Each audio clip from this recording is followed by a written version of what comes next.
মাঝে পারে দাঁড়িয়ে আছে। আমি ভাবেছি তোমার যদি জীবন বেলা বয়ে যায়, আমারও তো জীবন বেলা বয়ে যায়। তাই তোমাকে এক মুষ্টি তন্ডুল দেবার পর আমি আমার জমিদারিতে আর ফিরে যেতে পারলাম না। তুমি ছুটতে ছুটতে চলে যাচ্ছ দেখে আমি তোমার পাছু ছুটতে ছুটতে এসেছি। বন্ধু, আমাকে গ্রহণ করো, আমাকে গ্রহণ করো বন্ধু। বাবাজি, এ যে আমার সেই বন্ধু যে এতদিন আমার শত্রু ছিল, সর্বস্ব পরিত্যাগ করে আমারই শরণ নিয়ে আমার পাছু পাছু ছুটে এসেছে। ওকে গ্রহণ করো বাবাজি, ওকে তুমি গ্রহণ করো। দুইজনে মিলে বাবাজির কাছ থেকে মন্ত্র গ্রহণ করলেন, গুরুচরণে প্রণাম করলেন।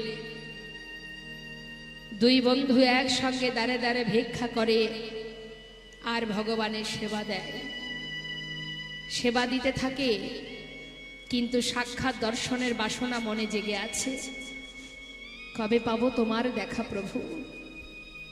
নিজে হাতে সেবা দেয়, দাঁড়ে দাঁড়ে ভিক্ষা করে, আর মনের বাসনা একবার দেখা দাও, একটি বার দেখা দাও। কিভাবে ডাকলে তুমি আমায় দেখা দেবে, কৃপা করবে? একদিন মনস্থির করলেন এই প্রাণ আমি আর রাখবো না। যদি তোমার দেখা না পাই আমি আর বাঁচতে চাই না প্রভু। জীবনের এতগুলো দিন চলে গেল, একটি বার তোমার দেখা পেলাম না। আমি যমুনার জলে নিজেকে বিসর্জন করব। বলতে বলতে যাচ্ছে, এমন সময় পিছন থেকে জগৎ শেঠ বলে উঠলেন, বন্ধু, মরতেই যদি হয় তাহলে তুমি একা নাও, আমাকে সঙ্গে করে নাও, আমিও তোমার সঙ্গে নিজেকে ত্যাগ করব। দুইজনে একসঙ্গে জলে যাও নামছে মা যমুনার জলে।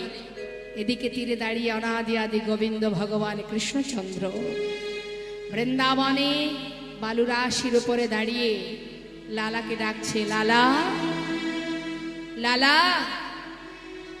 এমন করে নিজেকে বিসর্জন করো না, পিছন ফিরে একবার চেয়ে দেখো, ভগবান ত্রিভঙ্গ বঙ্কিমে দাঁড়িয়ে আছেন। আর এদিকে লালা যেই না পিছন ফিরে তাকিয়েছে, অনাদি আদি গোবিন্দ